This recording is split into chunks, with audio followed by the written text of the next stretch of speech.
Well, hey everyone, how's it going? It's Jeremy J coming at you with a video.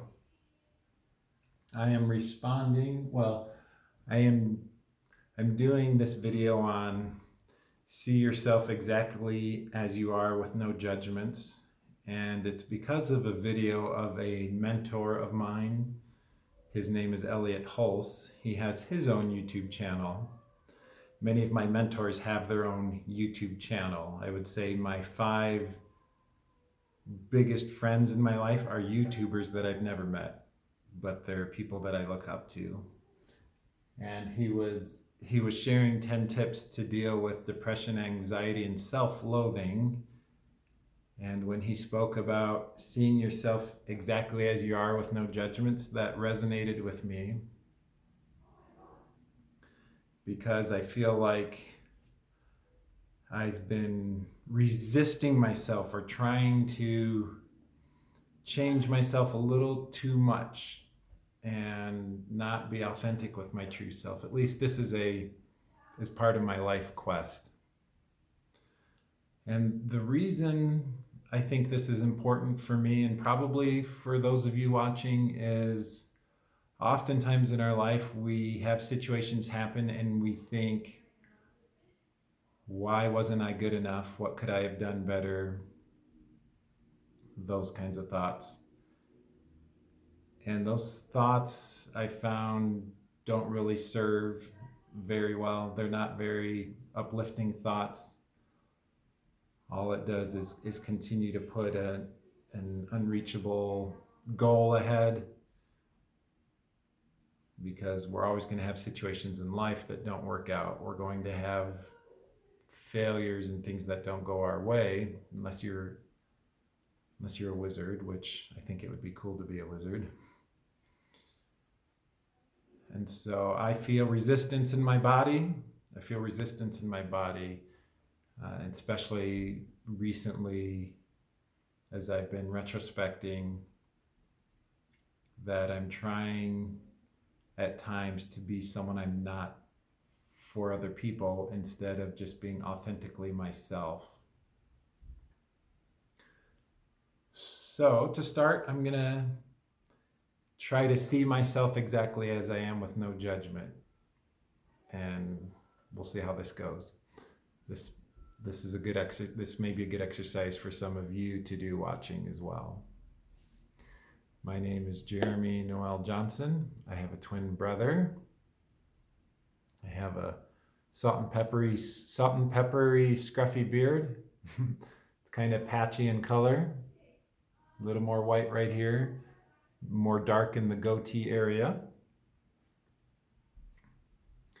I'm wearing a gray shirt with a white stripe. I'm 42 years old. I work as a software engineer for my day job. I often have lots of ideas for things, and I've tried various ideas over the years, websites and YouTube videos and computer game and a phone app. And so far I haven't had anything stick or generate a huge amount of money. But I've been trying lots of things for about the last 10 years, I would say. There's certainly a part of me that feels like, well, if it's been 10 years and I haven't found success, then maybe I never will. But that still hasn't stopped me from trying. My mom was the greatest influence on my life. She is the embodiment of unconditional love. She loved me no matter what, whether I was up or down, or she felt like I was straying off the path of the church I grew up in. She loved me all the same. She always communicated with me, always made time for me. There's no woman I've met that comes close to her. And I miss her. As a kid, I really liked cats. I liked meowing like cats. I would go to church functions and run past the microphone and meow like a cat, like meow. When I would go to church, my older brother Paul, I would pretend I was his cat. And I have a cat named Dido. Let's see. What else? I am a nice guy by nature. A typical nice guy by nature. And I have been toiling and really going into the depths of this especially the last month, but certainly the last several years. My niceness. And should I become not nice? Should I become a bad boy? Should I become an asshole to people? These are thoughts I've had. Because I've had a lot of experiences, particularly with women, where it appears my niceness caused me to get ghosted, rejected, disconnected from, dumped, etc., etc., etc. And I know there's some truth to this, that being too nice, too available, too friendly becomes boring and uninteresting and would cause some people to disconnect. Some saying something, some not saying anything at all. So I've thought about this, like, should I try and change this part of me? And if I'm trying to change this part of me, it's because it's for other people who don't even want me. So I've been thinking about that. Why that I feel like some of the resistance is there for me. Why would I change for someone who doesn't even want me? Certainly being too nice can be a problem. People will take advantage of that. People will take you for granted.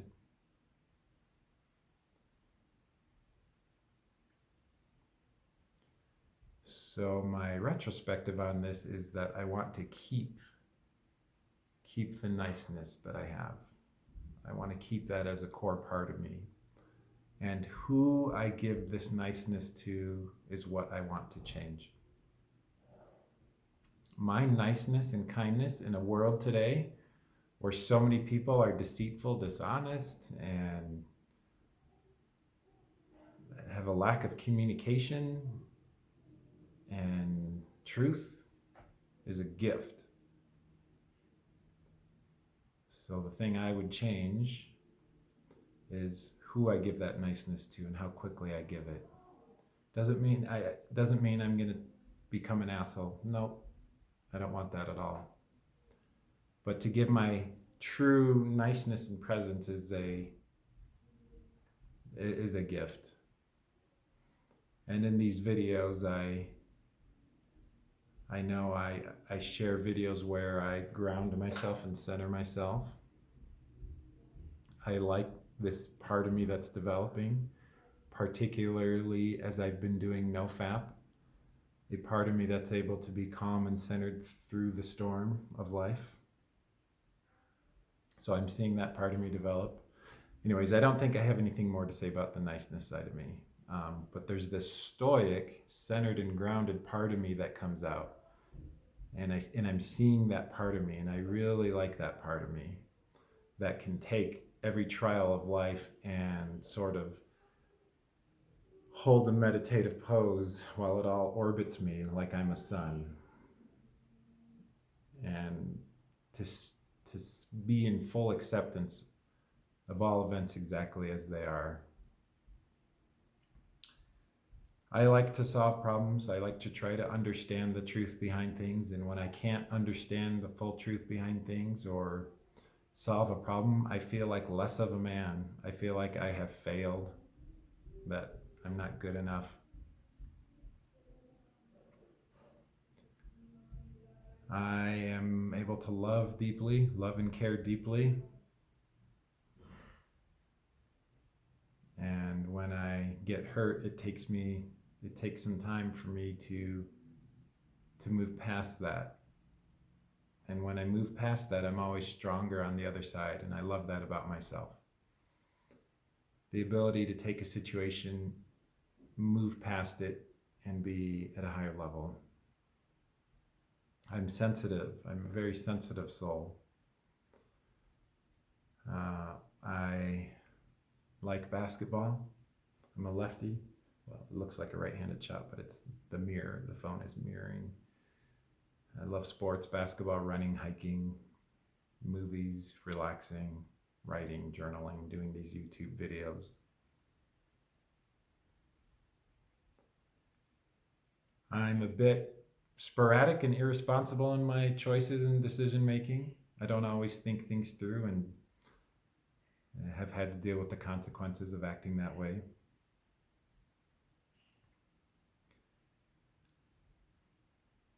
So yeah, these are a few things about me. I have two wonderful daughters. Two wonderful daughters. They are little angels and a joy for me to have around.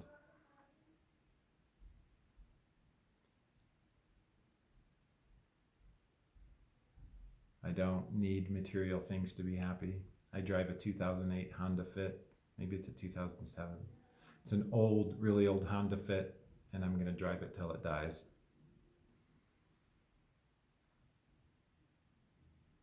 I don't need a fancy car to feel special or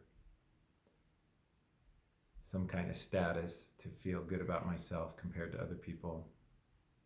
I'm happy to be in shorts and a shirt and just to be in my condo.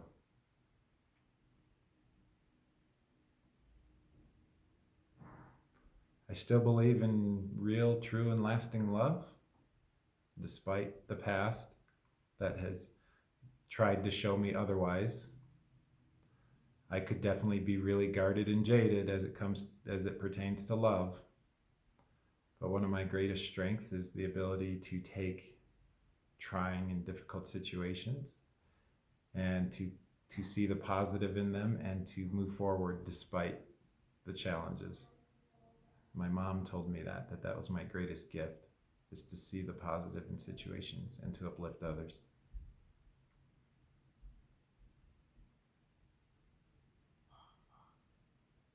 Okay, this is my little exercise in see yourself exactly as you are with no judgments.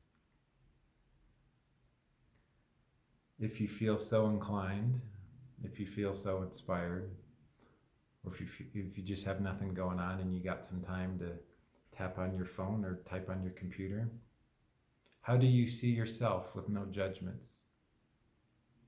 How do you see yourself with no judgments?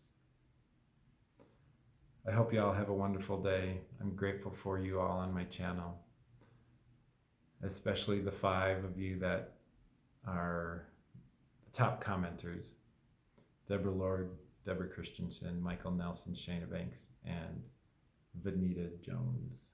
Thank you so much for being part of this little small village. And perhaps one day this village will grow into a town or a city, but for now it's mostly just us, and that's okay. There's a mentor of mine, Jim Rohn, that said, be faithful over a few things in order to be faithful over many things. So the way I feel like I'm being faithful over the small village is to communicate with all 5 of you. And there's a few others that have commented, but I feel like you guys are the main tribe here.